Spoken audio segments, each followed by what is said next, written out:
네, 안녕하세요. 수플림TV의 한의사 이정원 원장입니다. 자, 오늘은 제가 다이어트라는 주제로 이야기를 해볼 텐데요. 주제 중에서도 정말 살이 안 빠지시는 분들은 과연 그 원인이 무엇인지에 대해서 한번 이야기를 해보겠습니다.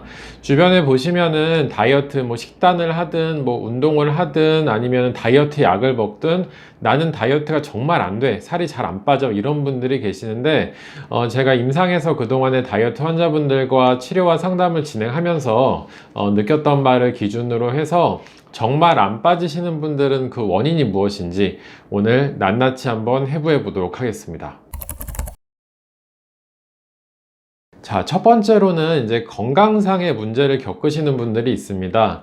우리가 이제 대표적으로 이 질병을 알았을 때 살이 잘 안 빠지거나 살이 찌는 질환들이 있는데요.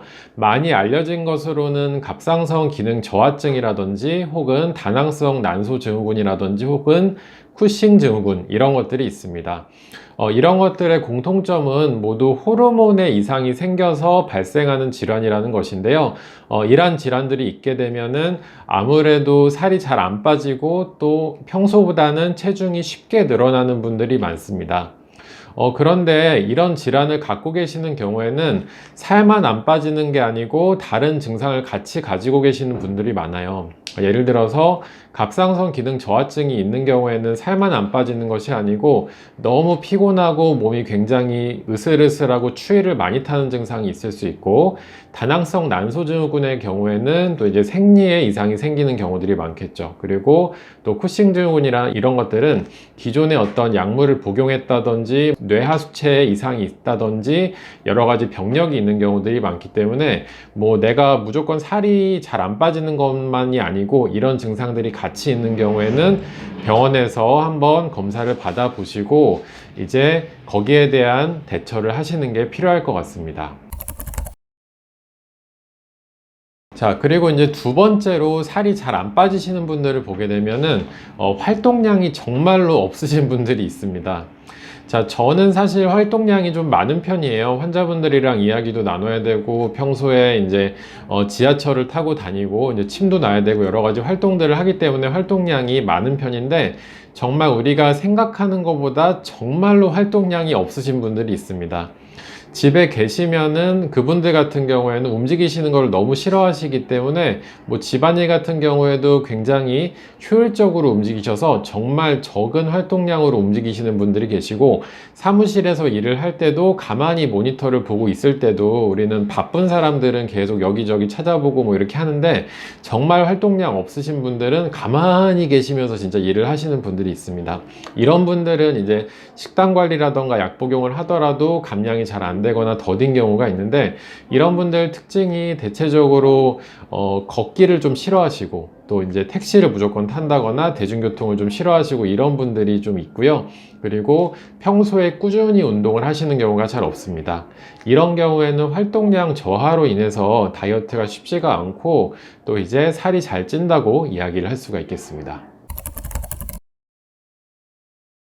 자, 세 번째로는 다이어트 약으로 인해서 이것들을 장기 복용해서 내성이 생긴 경우를 이야기를 할 수가 있겠습니다.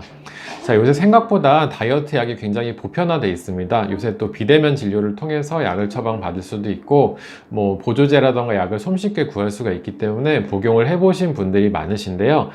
이 약을 그런데 적절하게 사용하는 것이 아니고 굉장히 오래 지속적으로 사용을 하게 됐을 경우에는 여러 가지 문제가 생길 수가 있는데, 대표적으로 약에 대한 의존성이나 내성이 생기시는 경우들이 있습니다. 이 다이어트 약이라던가 식욕 억제제는 일정 이상으로 사용을 하다 보면은 분명히 내성이 생기고 효과가 좀 떨어지게 됩니다.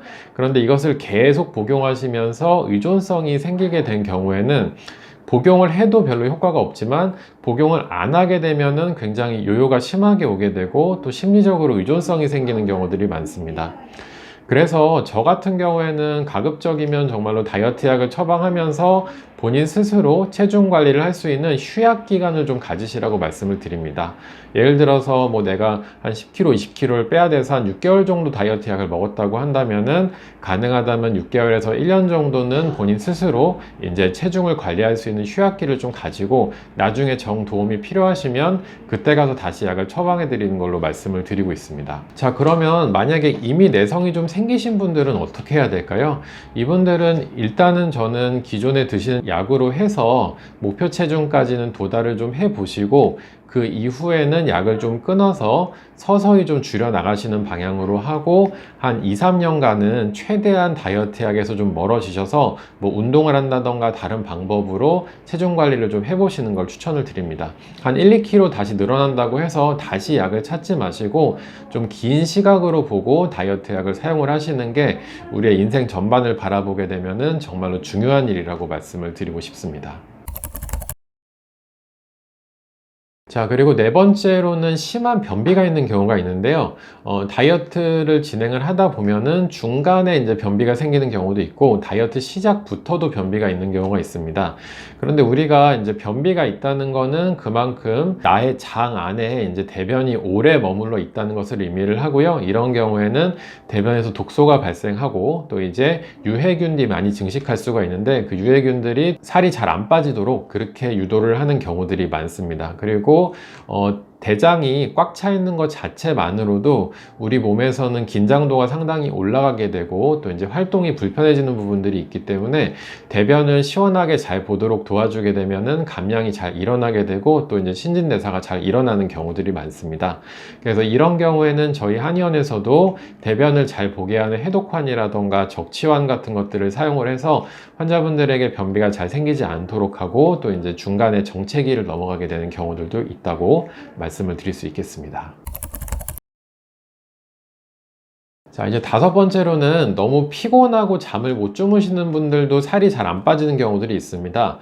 이런 경우는 보통은 이제 우리가 근육량이 부족하신 분들이 이런 경우가 상당히 많은데요. 이제 우리가 피곤하고 잠을 못 자게 되면은 근육이 점점 빠지게 되고 근육이 잘 붙지를 않습니다. 그러면서 체지방은 오히려 좀 늘어나게 되면서 살이 많이 찌는 경우들이 있어요. 그래서 제가 임상에서 다이어트를 이렇게 진행을 하다 보면은 환자분들이 살은 빠지는데 근육이 빠지고 지방이 잘 안 빠지는 경우들이 있습니다. 그래서 이런 경우에는 생활 습관을 체크를 하다 보면은 하루에 뭐 4시간, 5시간 이 정도밖에 못 주무시거나 평소에 과로가 많은 분들이 많습니다. 그래서 만약에 본인이 다이어트 중인데 잠이 부족하거나 이제 과로를 하고 있는 상황이라고 한다면은 조금 더 수면 시간을 좀 늘려 보시고요. 또 이제 충분한 휴식을 통해서 우리가 신진대사가 원활하게 일어날 수 있도록 하고 수면 시에 호르몬이 잘 분비될 수 있도록 하시는 게 필요할 것 같습니다. 자, 마지막으로 여섯 번째는 노력은 하는데 이제 지식이 부족하거나 방향성이 틀린 경우들이 있습니다. 다이어트를 한다고 해서 우리가 다이어트에 좋은 음식, 뭐 고구마라든지 뭐 과일 같은 거는 뭐 다이어트에 도움이 된다 이런 기사를 읽으시고 그런 것들을 또 드시고 저녁에도 많이 드시고 이렇게 해가지고 다이어트를 한다고 말씀하시는 경우들도 있고 또 아까 말씀드린 것 같이 잠을 많이 못 자면은 살이 잘 안 빠질 수 있는데 잠을 많이 못 자도 내가 살이 빠지지 않을까 이렇게 생각하시는 경우도 있고 이런 식으로 다이어트에 대한 정확한 지식 없이 그냥 본인이 스스로 시도를 하시다가 결과가 안 나오시는 경우들이 있습니다.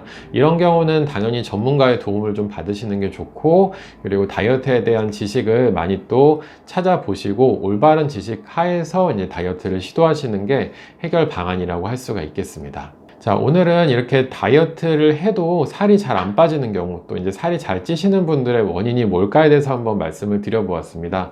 자, 만약에 이런 어려움을 겪고 계신다면은 저희 한의원 같은 전문 의원에서 전문가의 도움을 받으시는 것도 추천을 드리고 싶습니다. 다만 앞서 말씀을 제가 드린 것과 같이 너무 약에 의존하지는 마시고 약의 도움을 받더라도 다이어트와 내 몸에 대한 지식을 쌓고 장기적인 관점을 가져서 우리가 다이어트를 성공하면서도 건강하게 나의 인생을 유지할 수 있도록 그렇게 목표를 정하고 가보시는 것을 추천드리고 싶습니다. 자, 이정환의 자가면역TV 오늘은 건강한 다이어트에 대해서 한번 이야기를 해보았습니다. 다음에도 재미있는 주제로 여러분께 찾아뵙도록 하겠습니다. 감사합니다.